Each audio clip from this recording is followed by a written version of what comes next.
সারা বাংলাদেশের হাজার হাজার হিজবুত তাওহীদের মধ্যে মুজাহিদ প্রতিনিয়ত আমার কাছে পারমিশন চাচ্ছেন যে ইমাম শুধু পারমিশন দেন, প্রত্যেকটা ষড়যন্ত্রকারীকে ঘর থেকে টেনে এনে আমরা শাস্তি দেব। কিন্তু আমি বলেছি, আমি ইসলাম নিয়ে দাঁড়িয়েছি, আমার শিক্ষা আল্লাহ রাসূল, আমার শিক্ষা, আমার গাইডলাইন পবিত্র কোরআন। আল্লাহ কোরআনে বলেছেন ইন্নাল্লাহা মা'আস সাবিরিন। যেদিন সাধারণ মানুষের সামনে এদের মুখোশ উন্মোচিত হয়ে যাবে, সেদিন ওরা শিয়ালের মতো পালাতে বাধ্য হবে।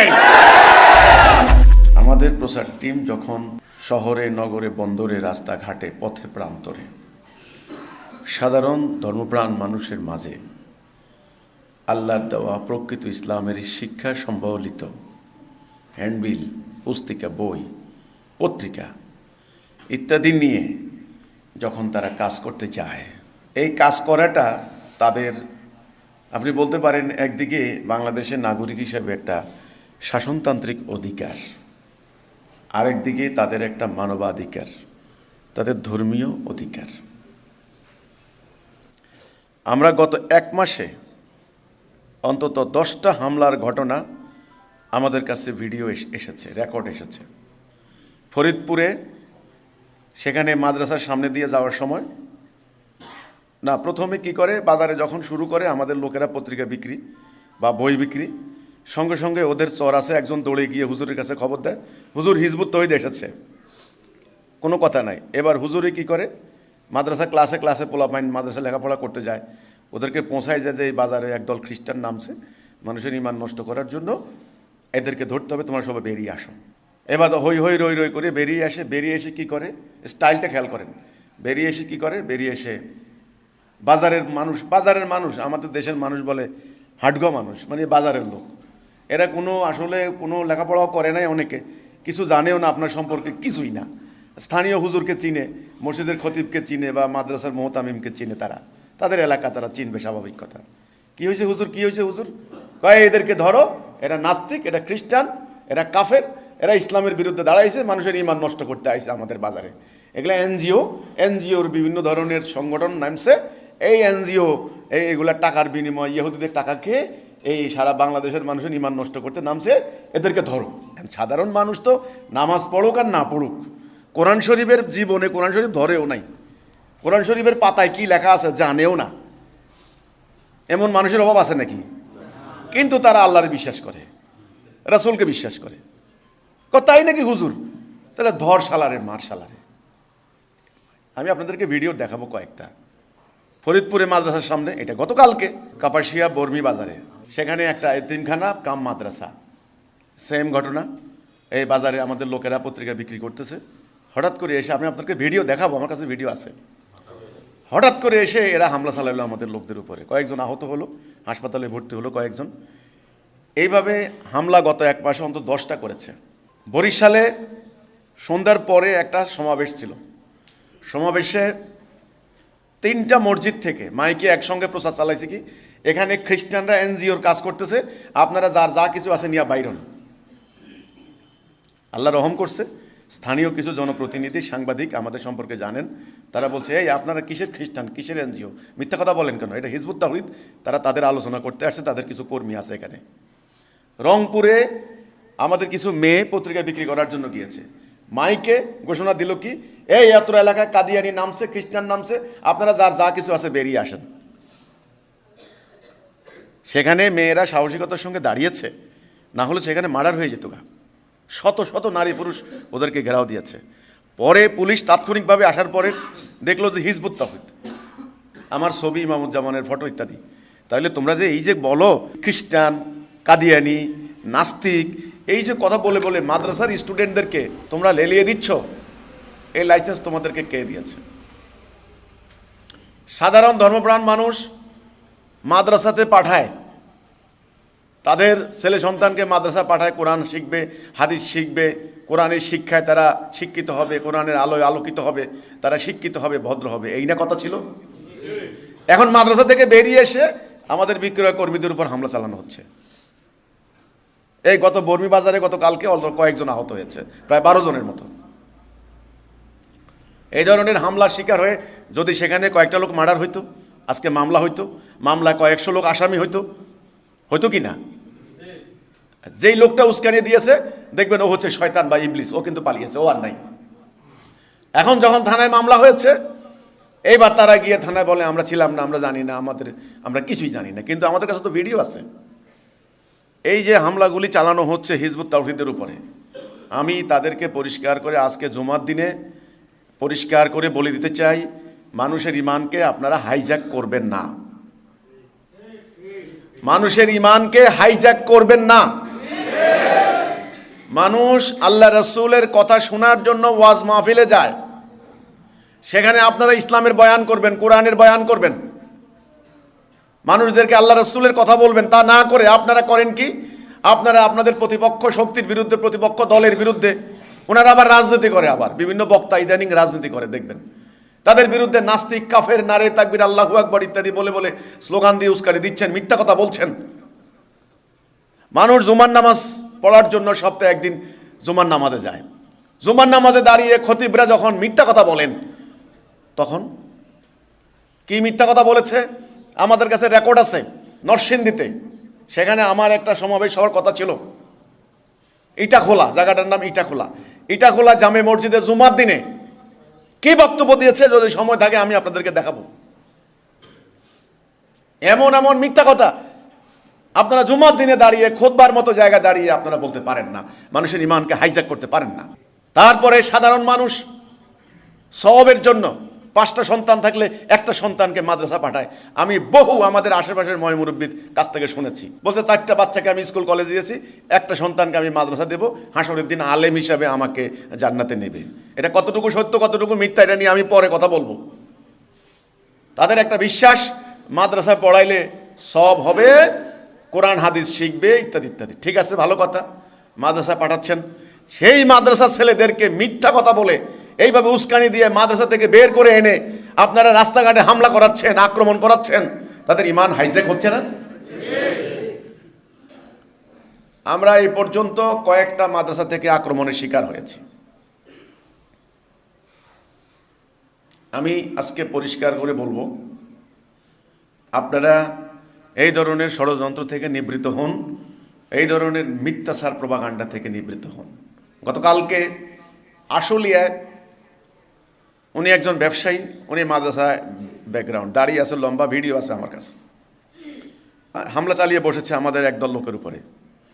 তো ওনাকে জিজ্ঞাসা করা হলো, ভিডিও আছে, ওনাকে জিজ্ঞাসা করা হলো আপনি কি কারণে হামলা চালালেন, কি কারণে আপনি বইগুলি এইভাবে ছিঁড়ে ফেলছেন, কি কারণটাকে? কয় এটা ইসলামের বিরুদ্ধে, ইসলামের শক্তি। ওনাকে জিজ্ঞাসা করা হলো আপনি কি বইটা পড়েছেন? বুঝলেন না, পড়া লাগে না, শুনছি, হুজুররা বলছে শুনছি, বাস শেষ। আমি আপনাদেরকে একটু ভিডিওটা দেখাই, দেখেন।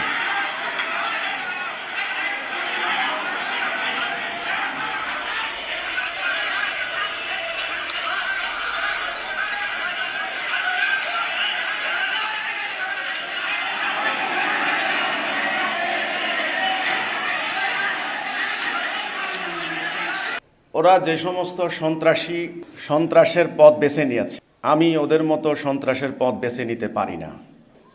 ওদের কোনো পরিচয় নাই, কোনো সাইনবোর্ড নাই। আমার পরিচয় আছে, আমার সাইনবোর্ড আছে। আমি হিজবুত তাওহীদ, জাতির প্রতি, জনগণের প্রতি আমার একটা কমিটমেন্ট আছে, আমার একটা দায়বদ্ধতা আছে। আমার কর্মীরা যদি এই ধরনের হামলা চালাতো, আজকে আমাকে দায়বদ্ধ হতে হতো। সাংবাদিকরা আমাকে প্রশ্ন করতো আপনার কর্মীরা এভাবে মাদ্রাসার হুজুরদের উপর আক্রমণ করেছে কেন? কিন্তু তাদেরকে জিজ্ঞাসা করার কেউ নাই, তাদেরকে জিজ্ঞাসা করার কেউ নাই। তাদের একটা পরিচয়, এটা হুজুর। কিন্তু আমি পরিষ্কার করে বলে দিতে চাই তাদের প্রতি, তারা অন্যায় করছেন, তারা ভুল করছেন, অথবা পরিকল্পিতভাবে তারা এই ধরনের ন্যাক্কারজনক ঘটনা ঘটাচ্ছেন। এর পরিণতি তাদেরকে ভোগ করতে হবে ইনশাআল্লাহ। কেন পরিণতি ভোগ করতে হবে? এই জন্য হিজবুত তাওহীদ ইসলাম নিয়ে দাঁড়িয়েছে, হিজবুত তাওহীদ প্রকৃত ইসলামের শিক্ষা নিয়ে দাঁড়িয়েছে, হিজবুত তাওহীদ আল্লাহর দেওয়া বিধানকে প্রতিষ্ঠা করার জন্য দাঁড়িয়েছে। আজকে ধর্মের নামে অপরাজনীতি, ধর্মের নামে ব্যবসা, ধর্মের নামে সন্ত্রাস, উগ্রবাদের বিরুদ্ধে কথা বলার অপরাধে আজকে হিজবুত তাওহীদের সদস্যদেরকে পথে ঘাটে এভাবে হামলা করা হচ্ছে, এভাবে মারধর করা হচ্ছে। অতি অল্প দিনের ভিতরেই এই উগ্রবাদী, সন্ত্রাসী, মিথ্যাবাদী এই ধর্ম ব্যবসায়ী গোষ্ঠীর পতন হবে ইনশাআল্লাহ। কারণ সারা বাংলাদেশের হাজার হাজার হিজবুত তাওহীদের মধ্যে মুজাহিদ প্রতিনিয়ত আমার কাছে পারমিশন চাচ্ছেন যে ইমাম শুধু পারমিশন দেন, প্রত্যেকটা ষড়যন্ত্রকারীকে ঘর থেকে টেনে এনে আমরা শাস্তি দেব। কিন্তু আমি বলেছি, আমি ইসলাম নিয়ে দাঁড়িয়েছি, আমার শিক্ষা আল্লাহ রাসূল, আমার শিক্ষা, আমার গাইডলাইন পবিত্র কোরআন। আল্লাহ কোরআনে বলেছেন ইন্নাল্লাহা মা'আস সাবিরিন, সবর করো, ধৈর্য ধরো। সাধারণ মানুষ তোমার সম্পর্কে এখনো জানে না। যেদিন সাধারণ মানুষের সামনে এদের মুখোশ উন্মোচিত হয়ে যাবে, সেদিন ওরা শিয়ালের মতো পালাতে বাধ্য হবে। আজকে পথে ঘাটে, রাস্তায় বাজারে আমার সদস্যদের উপর হামলা করা হচ্ছে। আমি এই হামলার প্রতিবাদ জানাই, আমি ধিক্কার জানাই, আমি নিন্দা জানাই। আমি আপনাদেরকে বলতে চাই, আমার সদস্যদের ব্যাপারে, হিজবুত তাওহীদের ব্যাপারে আপনারা আর ভুল বার্তা দিবেন না। হিজবুত তাওহীদ ইসলামের বিরুদ্ধে দাঁড়িয়েছে, এই মিথ্যা কথা বলে কতদিন খাবেন, কতদিন চলবেন? বেশি দিন চলতে পারবেন না ইনশাআল্লাহ। কারণ হিজবুত তাওহীদ ইসলাম নিয়ে দাঁড়িয়েছে, আর আপনারা যারা চর্চা করছেন ওটা আল্লাহ রাসূলের ইসলাম নয়, এটা প্রমাণ হবে। আমি বলেছিলাম আমার কাজকর্ম যেখানে হয় সেখানে তোমাদের উপকর্ম ধারণ করার জন্য আমার ভিডিও টিম থাকে। তোমরা কোথায় কি করো না করো সমস্ত রেকর্ড আমার কাছে চলে আসে। আমার বাড়িতে হামলা চালিয়ে আমার দুইটা ভাইকে হত্যা করেছে, জবাই করেছে। আপনারা জানেন মসজিদ নির্মাণ করতে এসেছিলাম আমরা, তারা বলছে কি আমরা নাকি গির্জা বানাচ্ছি। তারা জবাই করলো, হামলা করলো, হত্যা করলো। আমরা কিন্তু পাল্টা হামলা করতে পারি নাই। তাদের জবাইয়ের পরিণতিতে আমরা জবাই করতে পারি নাই। কেন পারি নাই? কারণ আমরা একটা আদর্শ নিয়ে দাঁড়িয়েছি। আমরা ওদের মতো জনতা নই, আমরা একটা সুশৃঙ্খল আন্দোলন। আমরা ওদের মতো জনতা নই, আমরা সুশৃঙ্খল আন্দোলন। আমাদের একটা উদ্দেশ্য আছে, সেই উদ্দেশ্য হচ্ছে পৃথিবীময় আল্লাহর দেওয়া সত্য দিন প্রতিষ্ঠা করা। ঘটনা যখন ঘটে গেল, দুইটা ভাই যখন শহীদ হয়ে গেলেন, স্বাভাবিকভাবে মামলা হলো, 8টা মামলা হলো, 800 লোক আসামি হলো, কয়েকটা মামলা হলো, 4-5টা মামলা হলো। সেই মামলার আসামিরা এখন এসে আমার এখানে জুমার নামাজে বলে আমরা তো বুঝতে পারি নাই, আমাদেরকে হুজুরেরা বলেছে আপনারা নাকি খ্রিস্টান হয়ে গেছেন, 10 জন আলেম মারি গাড়াই রাখছেন। নোয়াখালীর ভাষায় বলে গাড়াই রাখছে, 10 জন আলেম মারি গাড়াই রাখছে। এত বড় মিথ্যা কথা। গতকালকে আমি শুনলাম, গত 2 দিন আগে পাবনা ঘোষপুরে যেখানে আমাদের ভাইকে হত্যা করা হয়েছে, সেখানের আসামিরা জামিন নিয়ে এসে আমাদের অফিসে এসে মিটিংয়ে বলছেন আমরা তো বুঝতে পারি নাই, আমরা তো আল্লাহ রসুলকে পছন্দ করি, বিশ্বাস করি, হুজুরেরা কইছে আপনারা নাকি ঈমান নষ্ট করে ফেলতেছেন, এই জন্য আমরা হামলা চালাইছি। তো তোমরা কি হাসুয়া দিয়ে কোপাই একটা মানুষ মেরে ফেলবে? এই ধরনের মিথ্যা ফতোয়া, এই ধরনের প্রোপাগান্ডা, এই ধরনের জালিয়াতের কারণে আপনারা জানেন নবী করিম সাল্লাল্লাহু আলাইহি সাল্লাম 2 কন্যাকে যিনি বিয়ে করেছেন, জিন্নুর আইন হযরত ওসমান, ইসলামের 3য় খলিফা, ওনাকে হত্যা করেছে আপনারা জানেন। ওনার পবিত্র রক্ত কোরআন শরীফের উপর পড়েছে আপনারা জানেন। এই মিথ্যাচার, এই জালিয়াত চক্র আজকে 2022 সাল পর্যন্ত, এই ডিসেম্বর মাসে এখনো আছে। এরা এজিদের প্রেতাত্মা,